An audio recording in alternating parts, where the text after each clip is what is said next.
This is the way.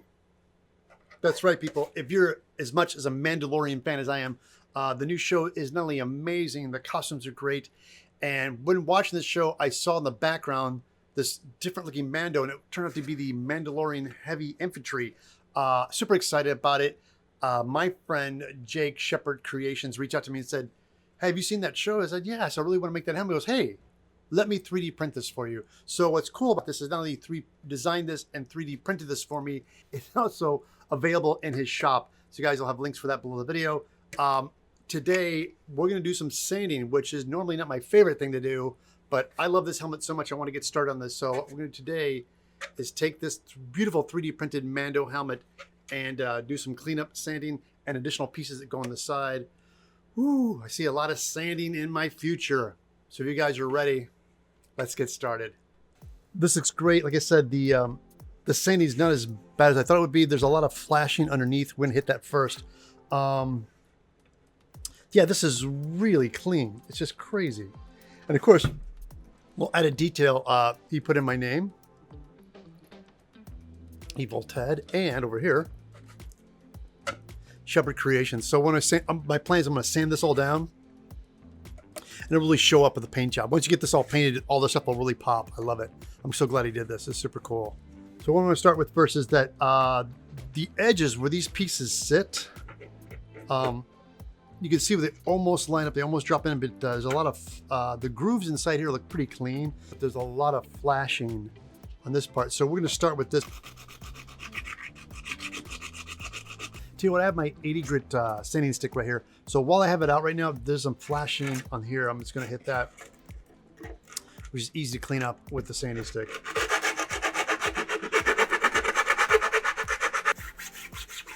All right, there, everything's got the 80 grit, knocked it down. These parts are separately. I'm going to lay on some primer surfacer on this, but I want to definitely do it separately. So what I like to do is I got some strong duct tape. I take my piece, tape it from behind, fold it over. And that gives me a tab for this to clip onto so I can hang this and paint this in the spray booth.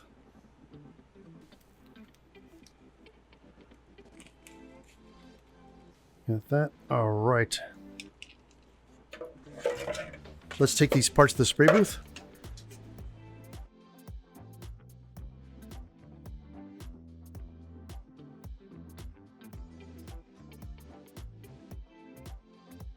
Well, there it is, everybody. It's been hit with the primer filler surfacer. I did about 2 pretty thick coats of it. In the video, I know you can't really see it because it's all blown up. There's a lot of rough texture on this. So we're going to do some sanding today. Of course, you can see I did these separately too, because my plan is to get these sanded, cleaned up before I glue them on, because it'd be hard to get in here and get all the cracks and crevices. So we're going to make these clean before we glue them onto the helmet. Now, I went ahead and made some 220 sanding sticks. But when sanding, when you're sanding something curved, it's called compound sanding. I learned this from my friend Paul Osimo, who's a phenomenal model maker, and now he's just a designer mostly. But I took some styrene plastic and I spray glued some 220 on it.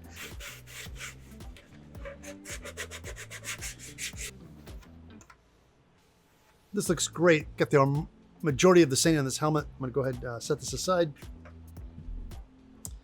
And we do the same drill on these parts.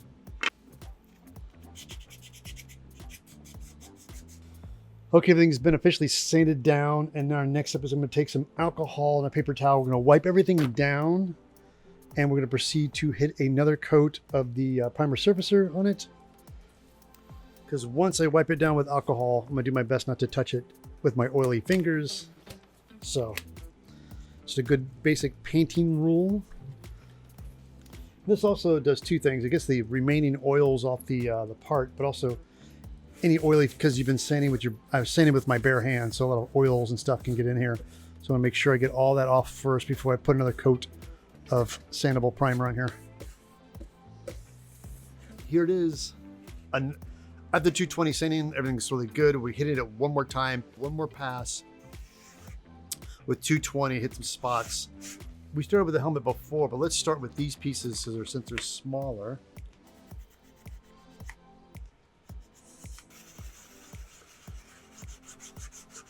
All right, it's getting there, but I'm gonna change the grit here. I got some 150 because the lines are good and they're close to being done, but I can tell you they're so faint that I could sand it, hit it with primer surfacer and sand it again, but I'm just want to speed this up by I'm gonna go back in with some 150 and knock this all down.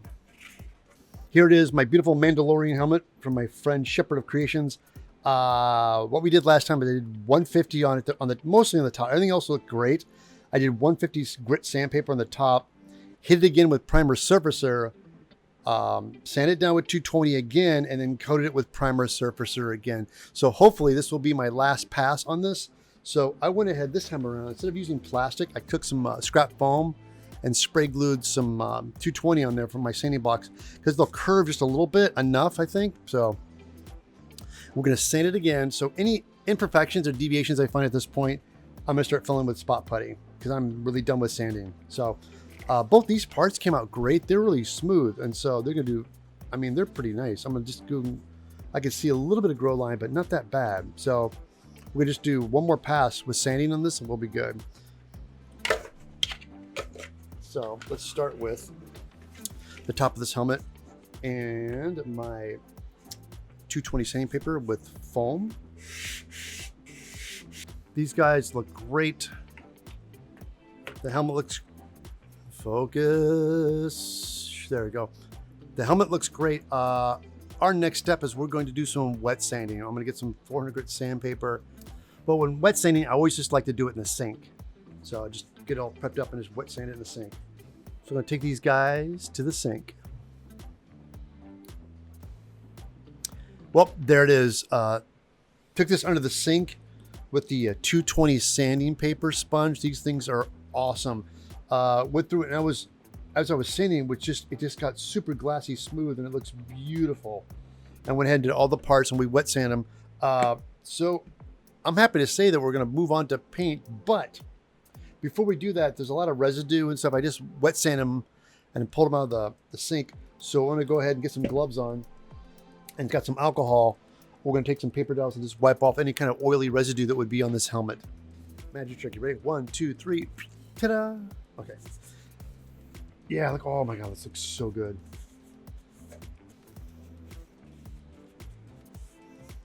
Now that we wiped them down, the one thing about a Mandalorian helmet I've noticed is that everybody has a degree of damage. Now, I like all this to be super clean because most of the damage is like nicks and scratches on the paint job, but they always have some signature dents in their helmets.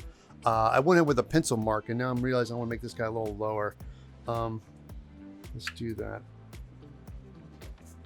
So the heartbreaking as it may be, this helmet's so smooth, but I want to make a little bit of a dent here and a dent, a little kind of a bumpy scratch up here and one back here. And how I'm going to do that is I have a rotary tool and a stone bit.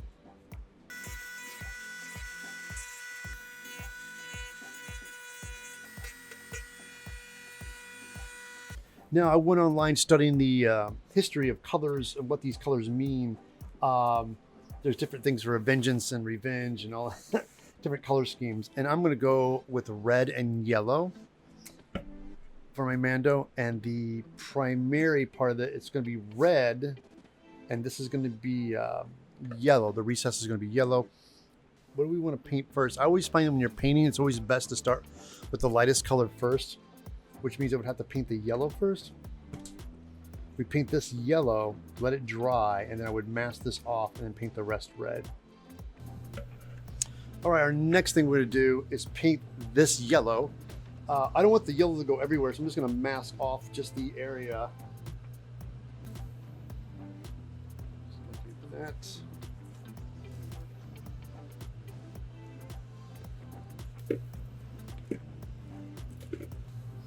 Yeah, I like to cover it because when you're painting, spray paint will travel. It'll go places you never thought was possible. So I always just make sure I get everything covered. Everything. All right, we got this mask off. Let's go ahead and paint these guys. Ooh, yellow. There we go.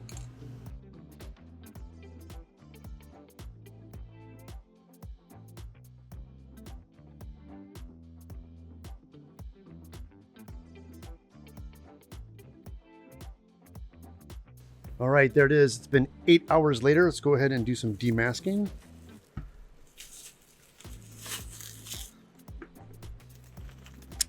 Now we're going to use some Tamiya tape for the fine masking inside. And the trick is, this is really bright and so if there's anything off when you paint this, it'll show up. So I'm going to be very careful to make sure I line this up exactly on the edges. And let's cut the back end a little bit of an angle. Like that. Excellent. I know, sorry guys, I know the yellow is kind of hard to see on the video, but line this up right on my edge.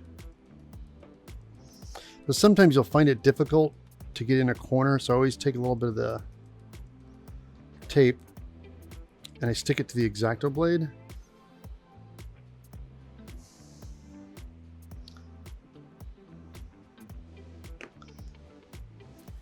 But now I have this in here. There's an edge right here. I'm going to cut this.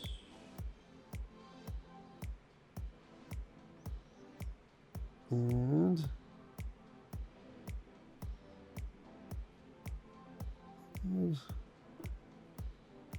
there you go. Perfect. So you get the edges, cover the tape. I'm just going to fill this in with the whiter frog tape. Okay, there it is. We have these guys are taped off. Also on the recesses where the sight pieces details go, you definitely don't want to get paint on those either. So I went ahead and masked those off with some blue tape, a little bit of frog tape on this side too. Just get these guys all capped off. So keep those clear of paint. And the paint we're going to be using, we're going to go ahead and do a silver coat base on it first. This is my first time doing this kind of technique. Let's go ahead and put a silver coat on this.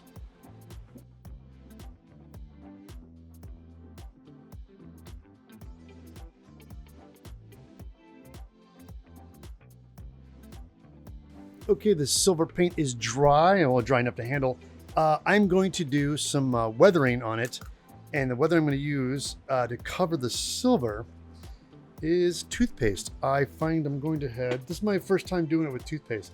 I used mustard one time, but I think that toothpaste might be a little more of an interesting approach. Let's give this a shot and apply it to the edges. Definitely I'm going to cover in these dents, I know for a fact. I'm going to focus on the edges. I know they're going to be mostly scratched. And right here on these guys.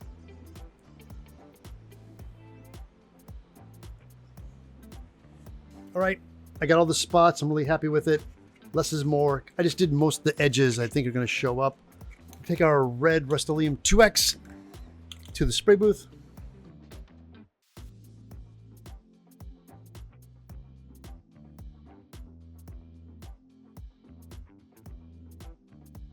All right, there are the two side detail pieces. I'm gonna do the same thing, the bright silver stuff.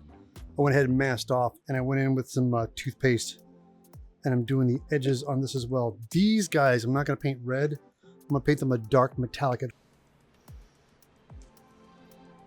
Okay, now the toothpaste is done. Got some duct tape. I'm going to tape them up. Okay, fantastic.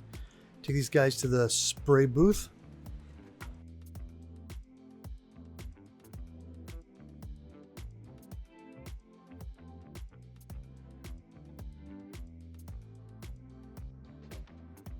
There it is. Now this dried at least 8 hours. The paint's really on there. I'm gonna lay down a towel because I'm gonna take some hot water to wipe off the. Tell you what, let's start with very carefully the tape. Yes. Ho, ho, ho. Nice.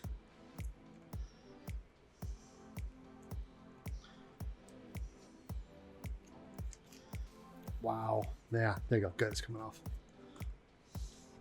Wow. Nice. Looking good. Now, let's get that water. Get some hot tap water in a bucket. Now for the moment of truth, let's see if we can get some of this toothpaste off. Oh, look at that. There it goes. I can tell you right now, this technique is great. I'll definitely apply the toothpaste a little bit thicker because the thin spots a little bit harder to get off, but it's definitely coming off.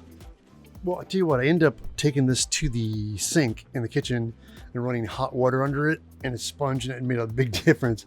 I was able to get rid of a lot of stuff you could still see. Like there's still a really thin layer of toothpaste that wasn't coming off until I took it in some hot water and it really took it off. So you can see it much better now. So now that that is done, we're going to move on and tack these guys down. Now, putting these guys down with super glue is just a temporary hole. I'm going to tack them down with glue and then, of course, go back in here and reinforce it, definitely with some epoxy. Oop.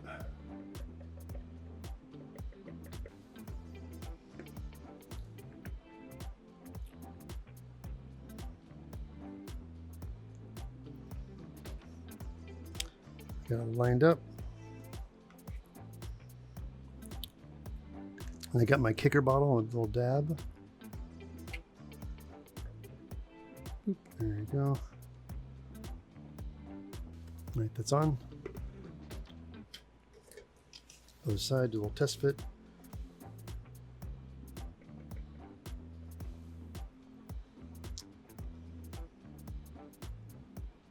It's one thing I love about Zip Kicker. It's like, get the glue in place, kick it, cures instantly. Pow, pow. And there's a bit of some gaps, and so my fear is if I start putting epoxy on the other side, it might seep through. So to prevent that from happening, I'm going to go ahead and just take a little bit of some tape. Got it? Some Loctite 5-minute epoxy. Because definitely with super glue, this will hold it in place. But like I said, if I ever had this and dropped it with the super glue, it would just snap right off. All right, there it is. They're now glued on. I got them epoxied both sides. They're secure. They're on there. This beautiful helmet. Our next step is to weather it down with some acrylics. I got a piece of cardboard so I don't trash my cutting board. Like that. And get my gloves on. Ready for my magic trick. Here we go. Ta-da. Okay, now we have Mars Blacks and some burnt. This is like a raw umber dark. I'm going to mix these guys together again. When I age stuff, black's always, I like black, but I never just want to use straight black. I always like to mix a little bit of brown to it. Let's start with the nooks and crannies here first. And you notice too, I'm going over all the silver scratches and nicks because it definitely, even though they're chipped, they will get weathered as well. But I'm definitely going to go back in with probably a Q-tip and wipe out some of the excess black in the corner on the chips so they stay a little bit bright. A paper towel. I'm going to start doing some blotting.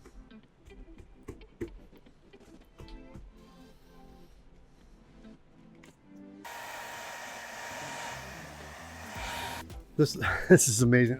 Like a point, I'm going to start taking some, have some alcohol and a paper towel. And this is where I'm going to start doing a little bit of the highlights. And what I do is, this is so great since this is Rust-Oleum 2X enamel paint. It's really strong in the alcohol. It won't interfere with the paint, but it'll definitely take off the acrylic. See how it makes it pop? Ooh, it looks nice. Now again, you still want to leave some of the aging on. You just want to take off some of it so it pokes through a little bit. Tell you what, I'm looking it over. This looks great. I am really happy. I'm done. I don't want to put any more aging on it. So the next step is the visor. Amazon got myself a welding face shield. As you guys can see, it's pretty, it came flat and it's pretty thick. So we're gonna, my plan is to take a heat gun and kind of curl it to see if that works. I think the tint's perfect. I like the idea. It's really dark. Grab the heat board. That. Oh, let's get some gloves too while we're at it. I love the silicone gloves because you can hold stuff that's very hot and you won't feel it. So I got my gloves on. Go. Let's get a shot. Here we go. Kind of curl it and hold it. Definitely helps me to hold the hot plastic. Oh, look at that. Oh, it's perfect. So our next step is we're going to, I'm gonna take some poster board and lie it in here and then trace this for our template. All right, guys, I finally got the template dialed in. This took several times. I like taking the cardboard pattern, putting it in, trimming it, fitting it, because you want to do all the work when it's cardboard. It's a lot easier. So I did my best to get it dialed in as best as I can on the actual cardboard pattern template. And lay it directly down on this. Holding, pressing, pressing, pressing. And stick.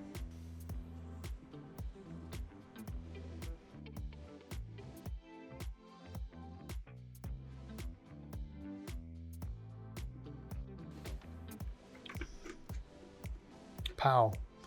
That looks great. Okay, it's all tacked in with the super glue, and I'm going to come back and reinforce it with some high temp hot glue. There you go. Set that like that. Give it time for the hot glue to cool off.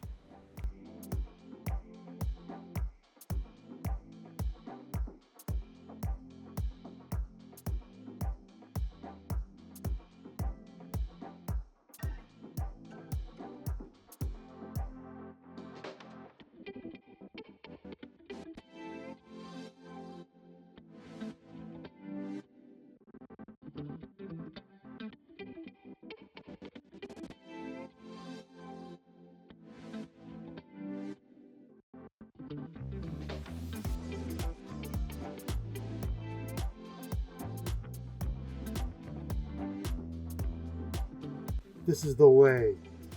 There it is. My 3D printed Mandalorian heavy infantry helmet is done. My friend Shepherd Creations made this for me, but I'll let you know, this 3D file is now available. I have a link for it just below the video. And if you guys want to make one but don't have a 3D printer, you can go over to Odin Makes, where he has a video and a pattern available. And if you guys are old school and want a Boba Fett helmet, you can jump over at Punish Props, where he has a video and tutorial as well. Everybody's Mando crazy. I am, because today is the start of the second season of The Mandalorian. I can't wait to watch it. For all you people out there building Mandalorian costumes, please tag me, post links. I would love to see your costumes. If this is your first time watching my channel, don't forget to subscribe. And while you're at it, jump over to my website, eviltedsmith.com. Get on my mailing list. While you're there, do some shopping through my Amazon links and get on my mailing list. Keep up with what's going to be happening next. Thank you so much for watching, and I'll catch you back next time right here on Evil Ted Live.